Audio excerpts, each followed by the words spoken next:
सियावर रामचंद्र जी की जय। रामायण बालकांड मास पारायण का तीसरा विश्राम भाग 6। माता पार्वती भगवान शिव से प्रभु श्री रामचंद्र जी की कथा सुनने के लिए कहती हैं। प्रभु भगवान शिव से माता पार्वती जी कहती हैं, अति आरती पूछौ सुरराया, रघुपति कथा कहु करिदाया। प्रथम सो कारण कहु विचारी, निर्गुण ब्रह्म सगुण वपुधारी। हे देवताओं के स्वामी, मैं बहुत ही आरत भाव दीनता से पूछती हूँ, आप मुझ पर दया करके श्री रघुनाथ जी की कथा कहिए। पहले तो वह कारण विचार कर बतलाइए जिससे निर्गुण ब्रह्मा सगुण रूप धारण करता है। फिर हे प्रभु श्री रामचंद्र जी के अवतार जन्म की कथा कहिए तथा उनका उदार बाल चरित्र कहिए। फिर जिस प्रकार उन्होंने श्री जानकी से विवाह किया वह कथा कहिए, और फिर यह बतलाइए कि उन्होंने जो राज्य छोड़ा सो किस दोष से। हे नाथ, फिर उन्होंने वन में रहकर जो अपार चरित्र किए तथा जिस तरह रावण को मारा वह कहिए। हे सुख स्वरूप शंकर, फिर आप उन सारी लीलाओं को कहिए जो उन्होंने राज्य सिंहासन पर बैठकर की थी। बहु हरि कहु करुणायतन, कीने जो अचरज राम। प्रजा सहित रघुवंश मणि, किमे गवन निज धाम। हे कृपाधाम, फिर वह अद्भुत चरित्र कहिए जो श्री रामचंद्र जी ने किया।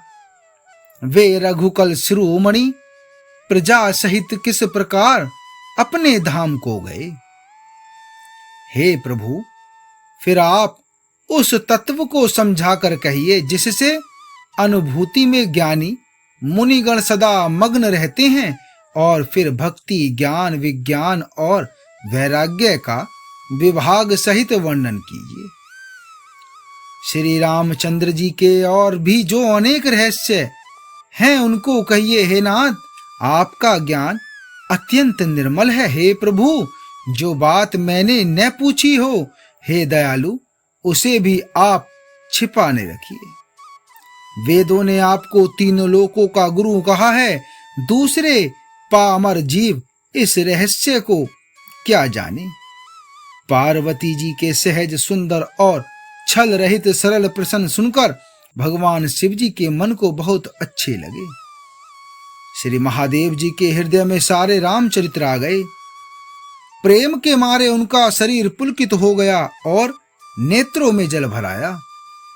श्री रघुनाथ जी का रूप उनके हृदय में आ गया, जिससे स्वयं परमानंद स्वरूप शिव जी ने भी अपार सुख पाया। मगन ध्यान रस दंड जुग, पुनि मन बाहिर कीन्हे। रघुपति चरित महेश तब, हर्षित बरनई लीन्हे। भगवान शिव जी 2 घड़ी तक ध्यान के रस आनंद में डूबे रहे। फिर उन्होंने मन को बाहर खींचा और तब वे प्रसन्न होकर श्री रघुनाथ जी का चरित्र वर्णन करने लगे, जिसके बिना जाने झूठ भी सत्य मालूम होता है। जैसे बिना पहचाने रस्सी में सांप का भ्रम हो जाता है, और जिसके जान लेने पर जगत का उसी तरह लोप हो जाता है, जैसे जागने पर स्वप्न का भ्रम जाता रहता है। मैं उन्हीं श्री रामचंद्र जी के बाल रूप की वंदना करता हूँ, जिनका नाम जपने से सब सिद्धियां सहज ही प्राप्त हो जाती हैं।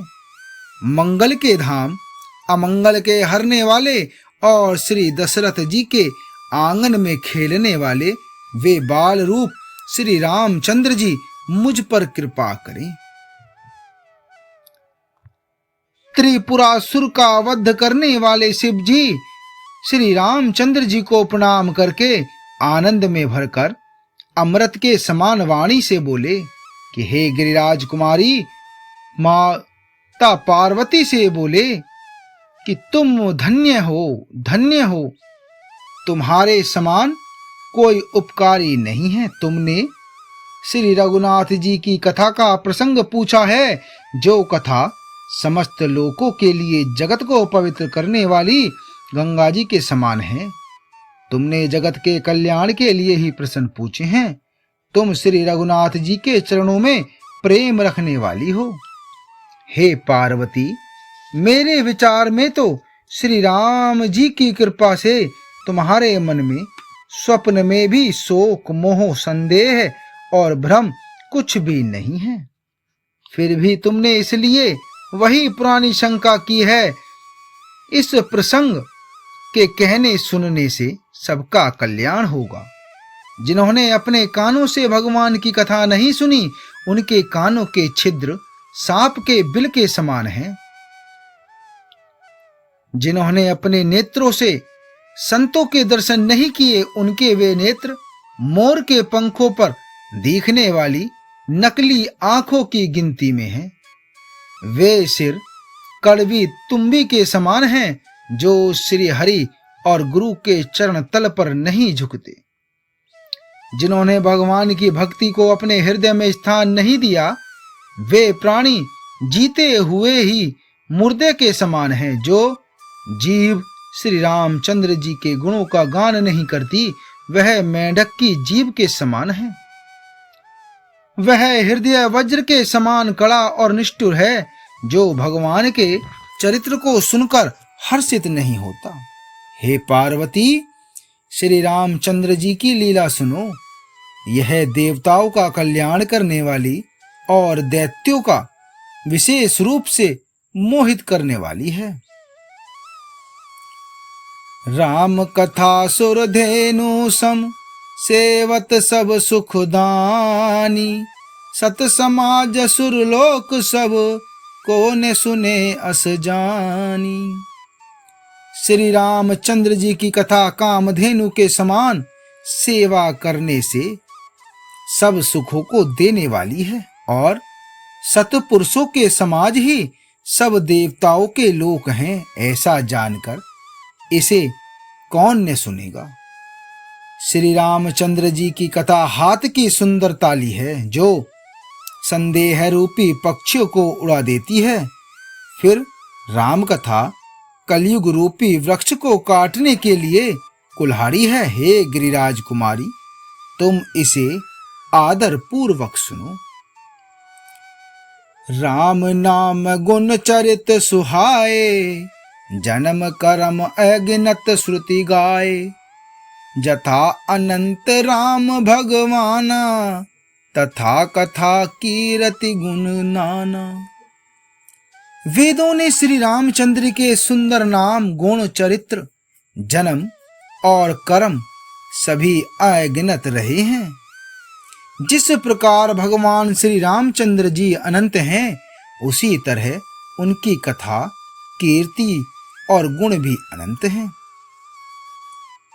तो भी तुम्हारी अत्यंत प्रीति देखकर जैसा कुछ मैंने सुना है और जैसी मेरी बुद्धि है, उसी के अनुसार मैं कहूंगा। हे पार्वती, तुम्हारा प्रसन्न स्वाभाविक ही सुंदर, सुखदायक और संत सम्मत है, और मुझे तो बहुत ही अच्छा लगा है। परंतु हे पार्वती, एक बात मुझे अच्छी नहीं लगी। यद्यपि वह तुमने मोह के वश होकर ही कही है। तुमने जो यह कहा कि वे राम कोई और हैं, जिन्हें वेद गाते और मुनिजन जिनका ध्यान धरते हैं। कह सुनहि अस अधम नर, गिरसेज मोह पिसाच। पाषंडी हरिपद विमुख, जानहि झूठ ने साच। जो मोह रूपी पिशाच के द्वारा ग्रस्त है, पाखंडी है, भगवान के चरणों से विमुख है, और जो झूठ सच कुछ भी नहीं जानते, ऐसे अधम मनुष्य ही इस तरह कहते सुनते हैं। जो अज्ञानी, मूर्ख, अंधे और भाग्यहीन हैं और जिनके मन रूपी दर्पण पर विषय रूपी काई जमी हुई है, जो व्यभिचारी, छली और बड़े कुटिल हैं और जिन्होंने कभी स्वप्न में भी संत समाज के दर्शन नहीं किए और जिन्हें अपनी लाभ हानि नहीं सूझती, वे ही ऐसे वेद विरुद्ध बातें कहा करते हैं जिनका हृदय रूपी दर्पण मैला है, और जो नेत्रों से हीन हैं, वे बेचारे श्री रामचंद्र जी का रूप कैसे देखें। जिनको निर्गुण सगुण कुछ भी विवेक नहीं है, जो अनेक मनगणंत बातें बका करते हैं, जो श्री हरि के माया के वश में होकर जगत में जन्म मृत्यु के चक्र में भ्रमते फिरते हैं, उनके लिए कुछ भी कह डालना असंभव नहीं है।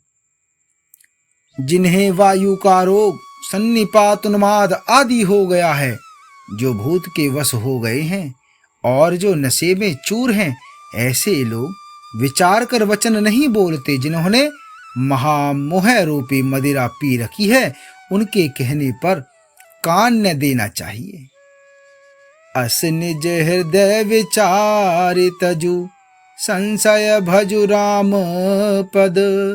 सुनु गिरिराज कुमारी भ्रम, तम रवि कर वचन मम।